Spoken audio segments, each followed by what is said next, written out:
Sveiki visi. Norėčiau pakalbėti apie kas vyksta Lietuvoje dabar, netgi ir naujais metais vis dėlto yra toliau kiršinama visuomenė, pykdoma visuomenė nuo valdančiųjų pusės, sakykime taip. Šiandien socialiniuose tinkluose taip pat mačiau daug diskusijų ir visa kita, kad Seimo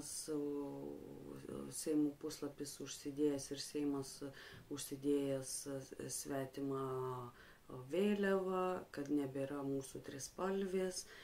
Tai mačiau daug diskusijų, tikrai žmonės yra supykę. Ir ką norėčiau paraginti visus, tiesiog daryti viską, kas įmanoma, kad išsaugoti mūsų vytį, išsaugoti mūsų trispalvę.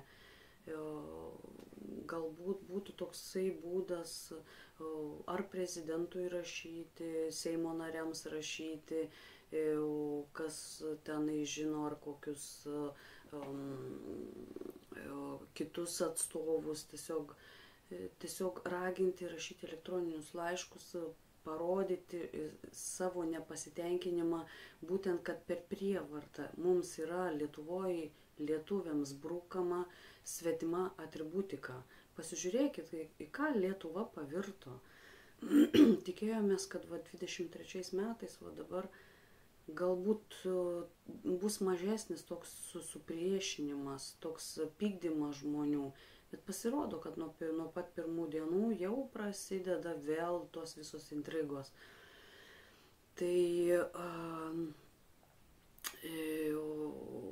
tikiuosi, kad kažką galėsim mes pakeisti, padaryti, stengtis, išsaugoti būtent tai, duoti jiems tą suprasti, kad yra ir Seimo, ir valstybės reglamentai, kurie pagal įstatymą nurodo, kada galima iškelti svetimas vėliavas svetimų šalių.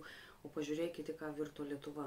Tai kur bevyksim, kur nueisim, visur pakabintos yra tai būtent ukrainiečių vėliava, tai svetima mums vėliava. Mūsų atributikos beveik neliko, arba spalvotų, arba visokiausių ten dar kitokiausių šitų vėliavų yra. O mūsų tiesiog jau, jinai nieko nebereiškia, taip išeina. Tai tiesiog yra skaudu, yra, sakykime, toks nusivylimas valdančiųjų, kad jiems taip, mano manimu, tai jiems taip atrodo, kad viskas jiems galima ir jiems į viską yra tiesiog nusispjauti. Tiek į žmogų, tiek į valstybę daro tas, kas jiems reikia, kas galbūt kažkas tai jiems ir nurodo, ką daryti už Atlanto ir taip toliau. Tai dėl to, sakau, šiandien tai vyksta, verda tiesiog socialiniuose tinkluose šita diskusija, kad dėl tos svetimos atributikos, tai žmonės pasipiktinę, tai raginu visus tiesiog, kas galit, kas jaučia tai, kad reikia daryti, kad reikia dėl to mums pradėti jau dabar šiais naujais metais kovoti, kad atsikovoti savo vytį, savo trispalvę,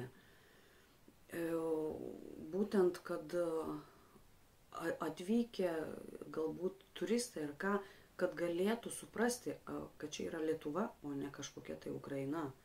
Tai man kažkaip tai, sakau, verda tiesiog kraujas ir žinant daug įvairių istorijų, kurie atvyko čia neva pabėgėliai iš Ukrainos, kokius darbelius jie čia pridirba ir vagystės ir taip toliau, ir konkrečiai atveju iš pirmų lūpų žmonių esu girdėjusi, kas vyksta. Tai dabar čia puola visi paremti tą Ukrainą, čia pinigais, valstybė čia remia ir ginklais ir visa kita. Aš to nepalaikau. tikrai nepalaikau ir aš sakau, tas, kas prisideda pinigais ir ginklais, tas palaiko karą. Tai vadinasi, pati Lietuva, Lietuvos atstovai kviečia karą į Lietuvą. Tai man darosi baisu tiesiog. Tai nepalaikau, sakau, aš tokių dalykų, aš suprantu, jiems reikia padėti tenai daiktais ir visa kita, bet ne tokiais dalykais, kur užsiema valdantieji. Ypač ten, sakykime, gynybos ten atstovai ir taip toliau tenai, vienu žodžiu, nenoriu ten plėstis labai tą politiką, kas vyksta Seime ir taip toliau. Bet šitie visi įvykiai, kas dabar vyksta su tais ukrainiečiais Lietuvoje, kad jie net nevertina. Maža dalis, aišku, yra tokių, kurie ten vertina, pasakys galbūt ačiū, bet dauguma jie nėra tikri pabėgėliai. Jie tiesiog ieškojo geresnio galbūt gyvenimo. Čia yra didžioji tokia dalis, kurie jie nenori nei dirbti, nei prisitaikyti, jie jau savo taisyklės čia dėsto ir visa kita, tai kas bus toliau. Tai dabar pagalvokime, ar jeigu Lietuva ištiktų tokia bėda, kaip dabar yra šitie, kas vyksta Ukrainoje, jeigu ištiktų Lietuvą tokia problema, toksai dalykas baisus, ar ukrainiečiai stotų mus ginti? Klausimas. Ar jeigu jie patys bėga iš savo šalies, jie negina savo šalies, ar jie mus gintų, ar jie mums padėtų, jeigu mums reikėtų?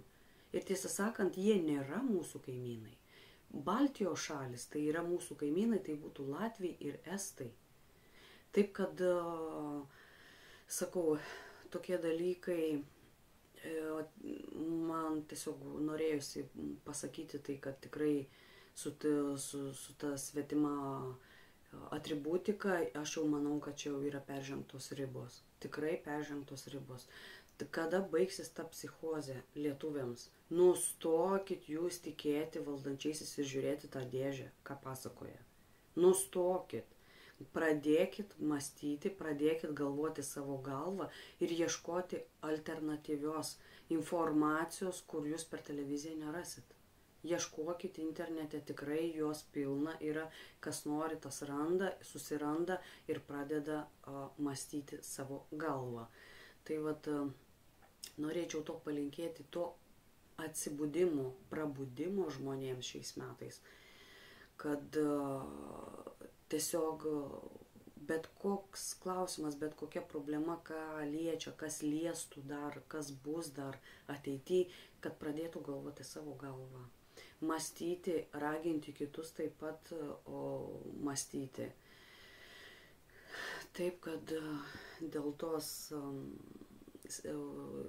kitokios, sakykime, svetimos atributikos tikrai man